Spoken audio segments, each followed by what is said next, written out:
Well, welcome back to the concept of intelligence. As you all know that intelligence has been defined in numerous ways by psychologists. However, one of the most widely accepted definition intelligence is given by David Wessler. Intelligence, he talks about intelligence is that it is the aggregate or global capacity of an individual to act purposefully, think rationally and deal effectively with his environment, his or her environment.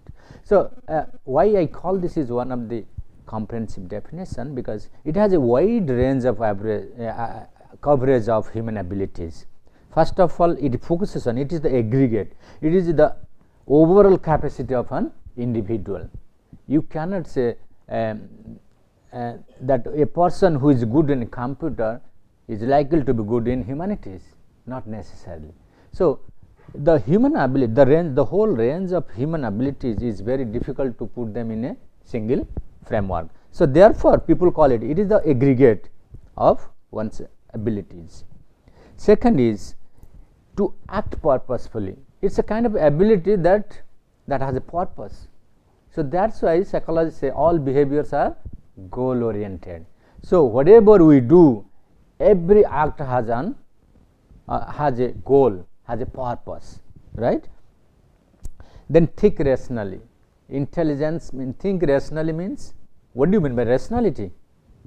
When you call somebody is thinking rationally, logically, yes. When you bring little bit of logic to your thought processes, to your thinking processes, we call it as a logical thinking.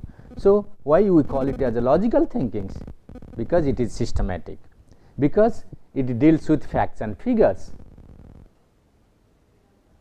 We can calculate it, we can prove it, we can disprove it. So, any facts and figures based on our arguments is proved to be valid or invalid is called a logical thinking. So, that is why we call any systematic thinking, any logical thinking is related to intelligence and to deal effectively with his or her environment. So, what do you mean by dealing effectively with the environment? So, when you call that your behavior is effective, why environment is important for human behavior? Because human behavior does not exist in isolation. So, the context is more important than your content. Content is invalid, is meaningless unless there is a context. So, whatever you are saying, whatever you are talking, whatever you are arguing, does it have a context? Otherwise, people say, what rubbish are you talking? These all are meaningless. So, contextually your thinking should be appropriate. So, that is why, suppose you are discussing about intelligence, you should talk about intelligence, do not talk about politics. Then people will say, what nonsense are you talking? So, that is why human behavior is interpreted always in the context of any kind of environment, any kind of context. So, that is why these are three important characteristics. It is a global capacity, it is a purposeful act, it is rational and it is effective because it is in the context of a particular environment. But although it is a very comprehensive definition, it covers a wide range of human abilities, but it is very difficult to design a test that could capture global capacity. Global capacity is such a thing that is endless, but can we capture somebody's global capacity in one framework? It is very difficult. So, that is why some people say it is not feasible, but although David Wessler has tried to develop a adult intelligence test, but still the same test is not able to tap the actual global capacities, because East is different than West. Eastern perspective of intelligence is different from Western perspectives. So, then people started believing on the intelligence test or intelligence conceptualization given by E.G. Boring, although it is older than Wessler's. Why people accepted it more? Because every test has its own limitations. So, therefore, your intelligence is what your intelligence test measures. Although it looks very simple, but it is with high morals.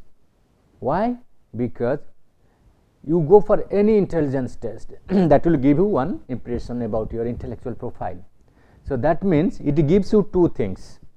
It gives you the current status of your intelligence, and on the basis of that you can say, yes, this person is good in science or good in analytical ability, he is going to be better or to explore, to excel in these areas.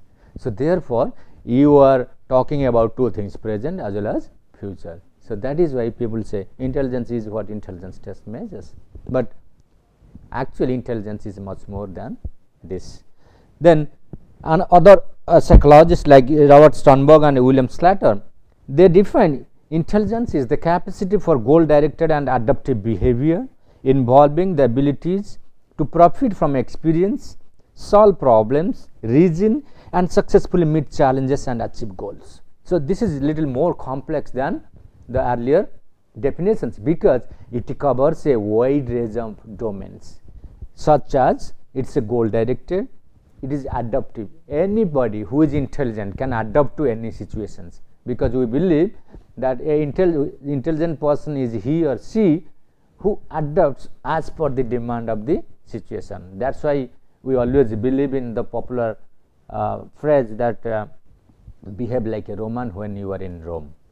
So, that exactly fits into the adaptability of a person's involving the abilities to profit from experience, solve problems. In simple term, you can define intelligence. It is the ability to solve problems. It is the ability to profit from experience. You have lot of experience, but if you cannot make use of it, what is the benefit of that? Many people are so rich in their experience, but very unsystematic. That also makes them that foolish. Although the man is highly experienced, but is unable to express them in a systematic manner. So, that systematic presentation is also a sign of your scientific ability, what we call intelligence. Then reason out. If you are intelligent person, you will be reason. What is that? You will be reason. You will be able to distinguish what is right, what is wrong. You will be able to differentiate what is correct, what is incorrect. So, that is how we establish the relationship between weaker people and stronger peoples, and that is where intelligence matters. Then if you are intelligent, you can successfully meet the challenges of the environment. You can survive without food for 5 days, 10 days. When you intelligent people are determined people. So, but if you are not intelligent, you do not know, it will be difficult for you to understand the complex situation of the any kind of environment. People say, see, I am a pure Hindu vegetarian, how can I survive in a meat rich country like any Western country you say about. So, that is when your thought process are regulated in this direction, that is actually a sign of your foolishness. So, that means you are finding difficulty to adapt to situations. Here the food is not important, your goal is important. You have come here to achievement of certain goals. So, your energy should be regulated in those directions. Intelligent soldier and unintelligent soldier, you know, during soldiers training for operational effectiveness, you are a new soldier has been recruited to a defense sectors. During training you are dropped in the middle of a jungle, you do not know where to go, and they ask you, okay, you have 2 hours, because this jungle is within a radius of 5 kilometers. So, we are giving you 2 hours to reach our training camp. That is all. So, like we conduct desert survival exercises, you have restricted items for your survivals. Can you survive or not? Intelligent people survive very well, unintelligent people they look for using here and there. So, that is the difference between intelligent people and unintelligent people. Okay, going further, we will examine more of these natures of the intelligence. If you look into the nature and development of one's intellectual abilities, there are 2 principles actual. very often we see nature and nurture. Some people are biologically blessed with certain intelligent genes. Now scientists are discovering the intelligent genes, identifying. So if you are possessing certain intelligence genes, you are likely to be intelligent. Just like the son of the king will become the king. So that is called intelligence by heredity. But most of our intelligence is nurture by environment. The environment, when we say environment, your school, your home, your all educational system, training, exposure, etc., etc. So it starts with our family. So that's why we often call family is the first school of a children to build up his intellectual profile. Highly intelligence presumably makes it easier to use words and numbers correctly. So that is also, in earlier times, if you look into the domain of IQ, we are going to discuss details about that. Initially this test was developed to examine the reasoning ability of a student. But can we apply IQ test for a graduate student, for a postgraduate students? Then how far you go on mapping their intellectual profile? We will discuss about that when we talk about the different measurement aspects of intelligence. Okay, the meaning of intelligence may vary from culture to culture. That is what the East differs from the West in the sense that we believe in integral intelligence, but they believe in systematic and cognitive intelligence. So therefore the concept of buddhi in Indian settings is much more wider and broader than the concept of intelligence in Western setups. So that is where culture matters. In Western setups, the reasoning and logical part has been emphasized on to prove the concept of intelligence, whether you are likely to be an intelligent person or not. But here we go beyond proving something. It is realization. Sometimes if you are an intelligent person, you will be able to realize the consequence of certain activities. But in Western concepts, they only realize after testing the consequence of an activity. That is the difference between. So that's why more of the things in Eastern settings remains to the perceptual level, where most of the things are proved at the action level in Western concepts. Okay, there are n number of type of intelligence or intellectual abilities available, we can say, but and to be very brief, I have just noted down here 5 kinds of intellectual abilities, such as cognitive, what we say, which is heavily based on your logical abilities, systematic abilities. Social abilities, the ability to deal with people, how you are dealing with people in social situations. Many people are very intelligent cognitively, technically very sound, but if when you want them, okay, can you present your ideas in front of 10 people or 20 people, they start shaking. You cannot imagine. That is why they have a lot of tremendous stage fears. They will say, no sir, can you ask it somebody else to present my ideas? That is where they fail in their social intelligence. We have already tested in many even many IITians. They have failed to be effective managers. Why? Because they are technically very sound, but their social emotional intelligence is very low, and that needs to be nurtured. I will show you one video clips maybe today or tomorrow that will signify the importance of emotional intelligence in our educational curriculums. We have training system to enhance somebody's intellectual abilities. We impart training to enhance technical skills, but there is no such training or education curriculum till date that will enhance the emotional intelligence of any children. And that is why for last couple of years lot of discussion is going on emotional intelligence, starting from school education to higher education till the workplace. Then we come to the practical intelligence. What is that? Is there something like practical beyond theory? Does any ability exist? Yes, This is something that no book is required to gain this knowledge. This is something we gather from our experiences. This is something we nurture through exposure. This is something you can exercise out of your experiences and intuitions, right? So that is why when you talk about emotional intelligence, emotion always attributed to our heart, and intelligence is always attributed to our head.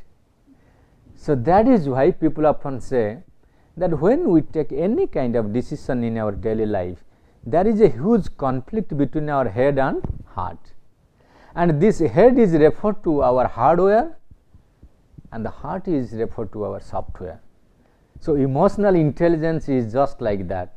This is a combination of human hardware and software. The hardware cannot work without software, and software cannot function without a systematic hardware. We are going to connect these two and see their effectiveness in human life when we discuss about emotional intelligence. Well, before going further, let me tell you, there is something like artificial intelligence. This is often seen in computer science research, a pre-planned program, pre-programmed software. You have developed a software, it will only follow certain paths, certain procedures to solve the problems.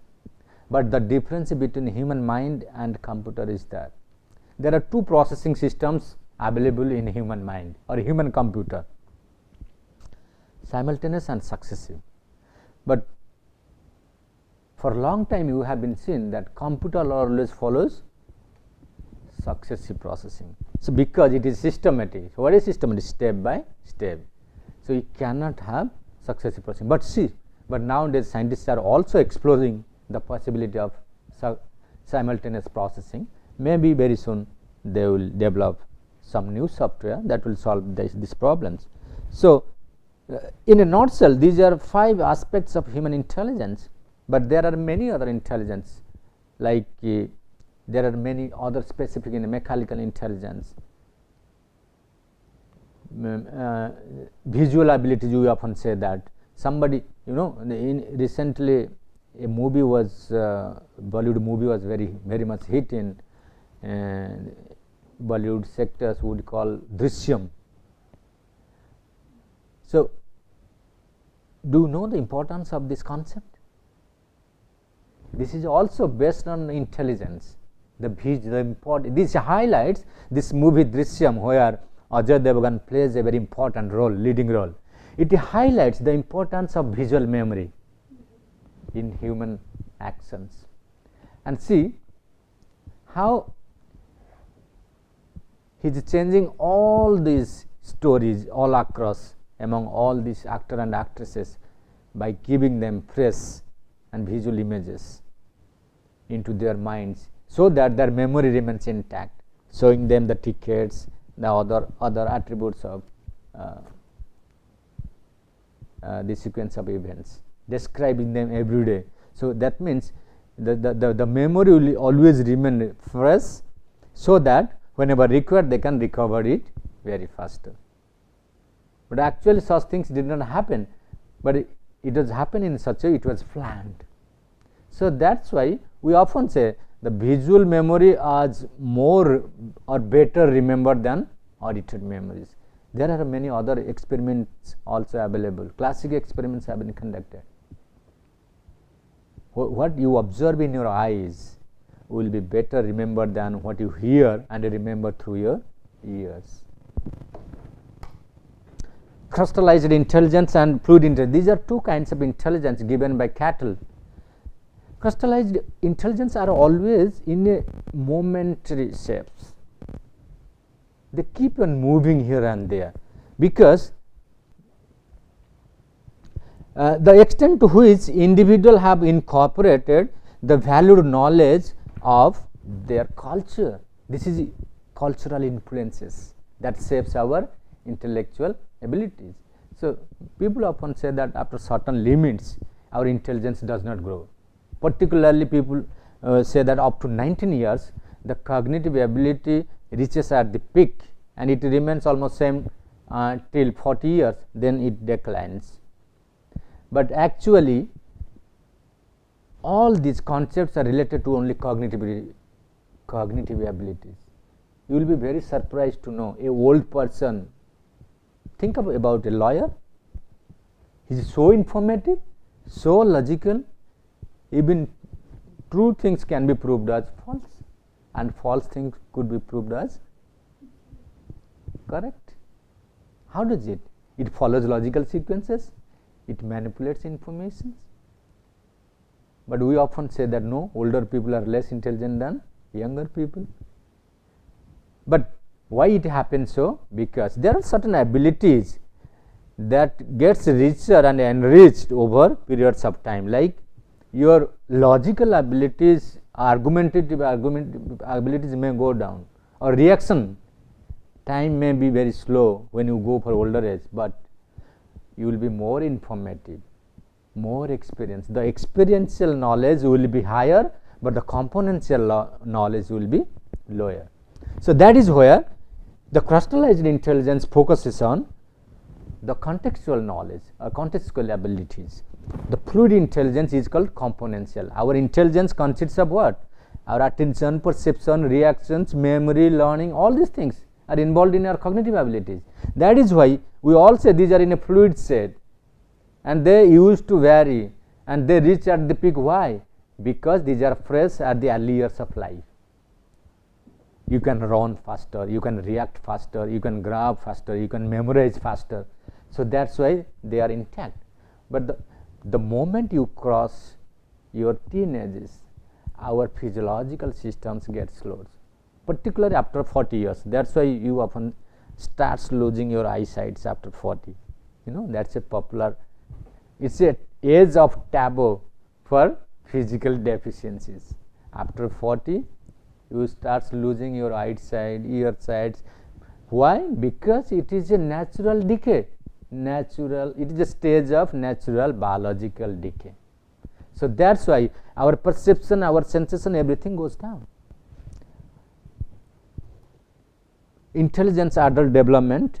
Intelligence, it has been found that some intellectual decline may be seen with age, but that stability and growth in mental functions also can be seen across adulthood, particularly for plasticity, multidirectionality, interindividual variability. Let us see what these concepts are exactly. The plasticity concept is that the range of functioning with an individual and the conditions under which a person's abilities can be modified within a specific age range. A person who is more diverse in his approach, in his experience, in his exposure, will accommodate more, will modify more of his abilities. He is more open to experiences. So it expands the range of your abilities. Multidirectionality, you will be able to use your available intelligence in multi directions. The distinct patterns of change in abilities over the lifespan, with the change patterns being different for the different abilities. So when you gather multi type skills, you will be able to solve multi problems. So the development and applications of intelligence expands in multifold.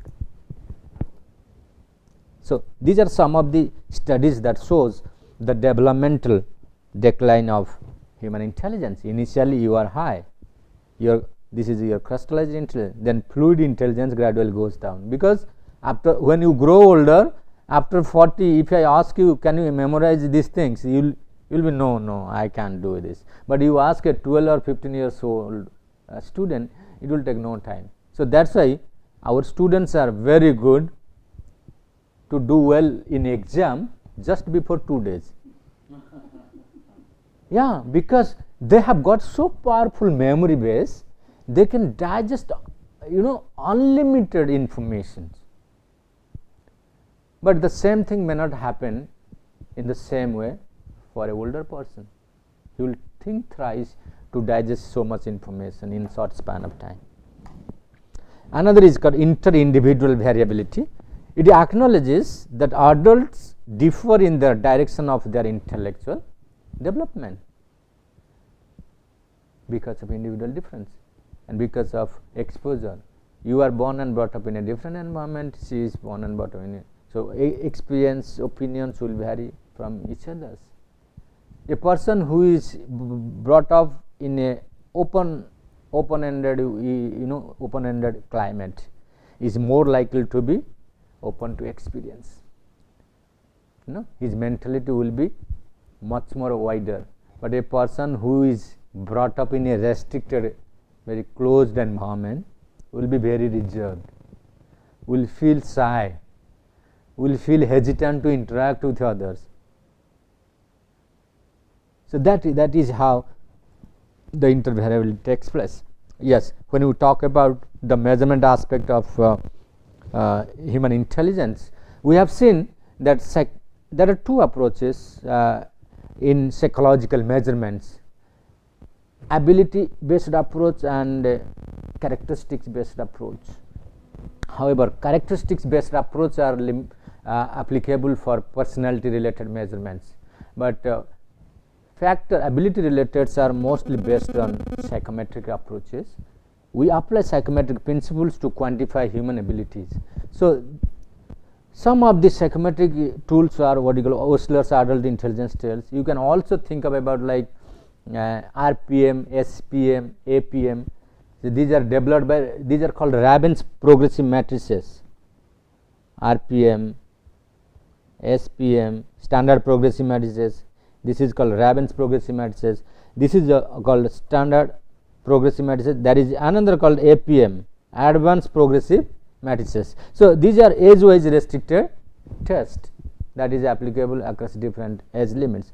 Apart from this, there is a test called CAS developed by Das and Naglieri.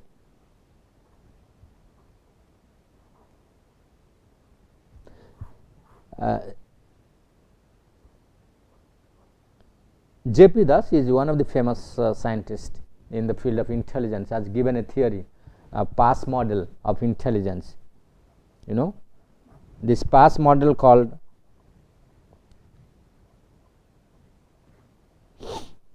this is called planning,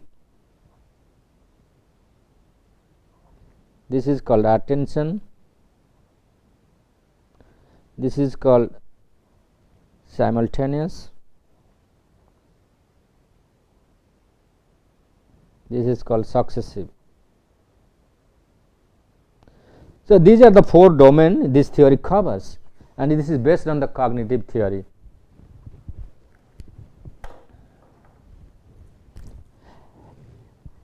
And this planning, attention, simultaneous and successive is four important domains that covers the gamut of cognitive intelligence. And this test is very popular across the world, and it has been translated in more than 10 languages and has been very popular. Even you can find it in French, Spanish, Japanese, Korean, Chinese, etc., etc. However, in India also it is very popular, and this is also based on the psychometric principles. Apart from Rabin's progression and this PASS model, this test is called CAS. The CAS is nothing but what you call the comprehensive assessment system.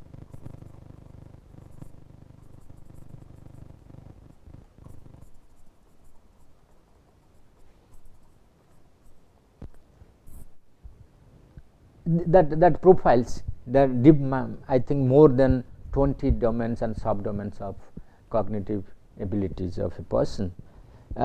Nowadays, apart from this, there are many other tools are available that measures adult intelligence tests.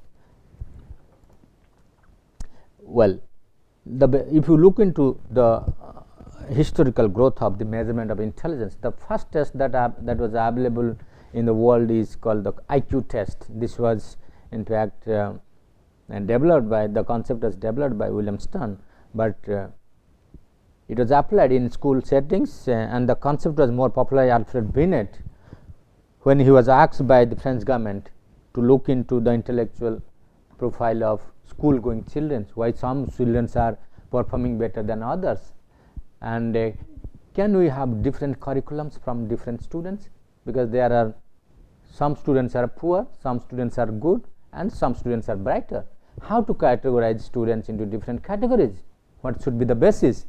One best way to categorize students is called to assess their intellectual ability and put them into separate classes.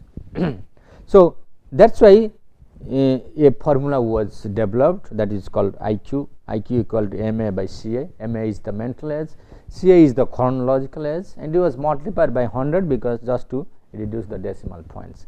So, a child's mental age was measured by the number of items passed on the IQ test. Well, there are many theories, like content theories are there, factor theories are there, process theory and factor theory basically. In factor theory, you know, we have G factor, we have Thurston's 7 primary mental abilities, we have Howard Gardner's multiple theory of intelligence, we have a structure of intelligence given by Guilford that measures around I think in recently it has gone up to 180 factors, right. And there are information processing approach like Guilford, Piaget, Sternberg, etc., etc. So, although there are numerous theories that exist, we will take up selectively very few of them, so that we can distinguish how they are different from each others and how they describe human abilities. We will take a short break, then we will come back. Thank you.